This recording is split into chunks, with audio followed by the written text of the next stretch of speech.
বন্ধুরা, আপনারা এইভাবে সুস্বাদু গরু মাংস রান্না করবেন, দেখবেন সকালে অনেক তৃপ্তি সহকারে ভাত খাবে। কি চমৎকার হয়েছে আপনারাই দেখুন, কালারটাও কি অসাধারণ হয়েছে। ধন্যবাদ বন্ধুরা, আসসালামু আলাইকুম।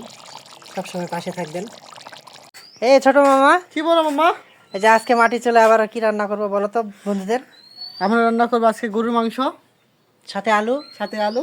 এখানে মরিচ বাটা, আদা রসুন বাটা, পেঁয়াজ মরিচ আর গরম মশলা। এখানে বাকি উপকরণ মাটির চুলায় মাটির কড়াইয়ে রান্না করব। দেখো সবাই, এখন দিয়ে দিলাম তেল পরিমাণ মতো। এখানে আমরা অল্প তেল দিলাম। এখানে আলুগুলো ভেজে নিব ছোটো মামা। জি বড় মামা, বুঝতে পারছি। আলুগুলো দিয়ে দিলাম, এগুলো এখন ভেজে নিব খুব ভালোভাবে।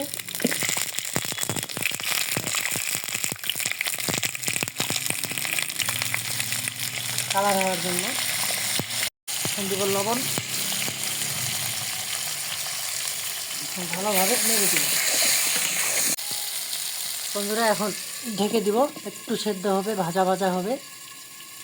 মামা দেখি আমাদের আলুগুলো কতদূর ভাজা হলো। এই দেখো ওয়াও মামা, কি সুন্দর হয়েছে। আলু ভাজা তো খুবই সুন্দর হয়েছে। হ্যাঁ, এভাবে মাংসে আলু ভেজে দিলে অনেক অনেক স্বাদ করে। কিন্তু মামা আমাদের দিকে তো এইভাবে খায় না, মানুষ জানে না, জানো? যারা জানে না তারা জানে নি, মানুষগুলা কাঁচা আলুগুলা খায়। এভাবে ভেজে দিলে তরকারির স্বাদ অন্যরকম হয়, আলুটা শক্ত হয়। শক্ত থাকে। এটা আমি জানি মামা। তুমি তো হয়ে গেছে, এখন আমরা এই যে তুলে নিব আস্তে আস্তে সবগুলো।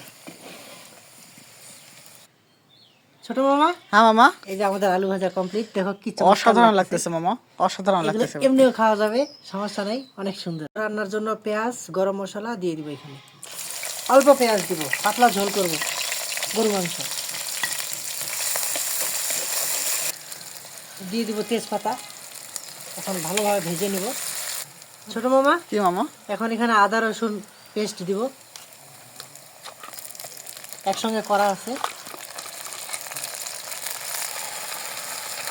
এরপর দিয়ে দিব মরিচ বাটা, অল্প দিব, কেননা এই মরিচের অনেক ঝাল।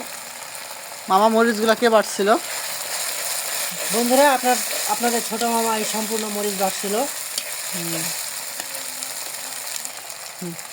এখন দিয়ে দিব হলুদ, তারপর দিয়ে দিব এই যে পরিমাণ মতো লবণ, দিয়ে দিব জিরা গুঁড়ো, এখন দিয়ে দিব সামান্য পানি। বন্ধুরা, এখানে মশলাটা ভালোভাবে কষিয়ে নিব এখন, তারপরে আমি মাংস দিয়ে দিব। ছোট মামা, কি মামা? যে আমাদের মশলাটা কষানো প্রায় হয়ে গেছে। পাশ থেকে দেখাও কি সুন্দর আমার কালার কাছ আসছে। থেকে দেখাচ্ছি তো, সুন্দর দেখা যাচ্ছে। এখন মাংসগুলা, যে ধুয়ে রাখা মাংসগুলা, গরু মাংসগুলা দিয়ে দিন।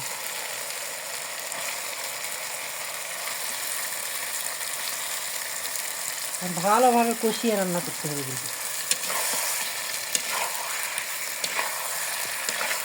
ছোট মামা, মামা, এগুলো এখন ভালো করে কষিয়ে নিব, কষিয়ে রান্না করব। আর আজকে কিন্তু পাতলা ঝোল করব গরু মাংসের। গরু মাংসের পাতলা ঝোল খেতে আমার খুব ভালো লাগে, তোমারও ভালো লাগে আমি জানি। সেই জন্য আজকে আমরা পাতলা গরু মাংসের ঝোল রান্না করবো। ফ্রিজে এটুকু মাংস ছিল, আমরা এটুকু দিয়ে আজকে আপনাদের বন্ধুদের সামনে রেসিপি দিচ্ছি। আমরা দুইটা মানুষই এইটা মাংস। বন্ধুদের বলে দাও। বন্ধুরা তো জানে। মামা, হ্যাঁ মামা, কি রান্না হচ্ছে বলো তো? তুমি বলো। গরুর মাংস। এখানে কষানো হচ্ছে। তা বা মাটির চুলাই, মাটির কড়াইয়ে, ভাবা যায় এটা? তাহলে কেমন রান্নাটা হতে পারে তুমি বলো। সেটাই তো কথা। ছোট মামা, হ্যাঁ মামা। দেখো আমাদের তরকারিতে কি সুন্দর বলক চলে এসেছে। মামা, এখন কি করতে হবে বলো দেখি। আলুগুলা দিয়ে দাও। হ্যাঁ, এই যে বন্ধুরা, আলুগুলা এখন আমরা ভালো করে দিয়ে দেবো। যেটুকু সেদ্ধ হওয়া বাকি ছিল সেটুকু সেদ্ধ হবে। আর ঝোল দেখে কেউ ভয় পায়েন না, আগেই বলে দিছি, গরু মাংসের পাতলা ঝোল হবে, কেননা এই ঝোলটা দিয়ে আমরা রুটি খাবো। হ্যাঁ ছোট মামা, কত দূর পানি ঝোলটা কি টানছে দেখো তো। এই যে বলক আসছে, এখন বলক আসলে দিয়ে দিব আমরা কেটে রাখা কাঁচামরিচ। আরেকটা জিনিস দিব, এই যে এখানে গরম মশলার বাটা রাখছিলাম, এটা এখন দিয়ে দিব। এটা এক্সট্রা ফ্লেভারের জন্য, খুব সুন্দর সেন্ট হবে এটার জন্য। এখন ভালোভাবে নেড়ে চেড়ে আবার ঢেকে দিব। ঢেকে দিলাম। হ্যাঁ মামা, কি তরকারি কি অবস্থা এখন? এই যে তরকারি প্রায় হয়ে গিয়েছে। হয়ে গেছে না? দেখো Wow. তুমি হুম, দেখতেছি তো দেখে খুব কি মনে হয় কেমন হয়েছে? অসাধারণ। মামা, হ্যাঁ মামা, রান্না কি অবস্থা হয়ে গেছে না এবারে? রান্না হয়ে গিয়েছে, আমরা এখন নামিয়ে নিব। Wow, complete. কালারটা কি সুন্দর হয়েছে বলো দেখি। অসাধারণ হয়েছে মামা। কোন ধর করবেন? চলো মামা, আমাদের রান্না কমপ্লিট, এখন আমরা নামিয়ে নিব। দেখো কি সুন্দর হয়েছে, এখন পরিবেশন করব। ওয়াও।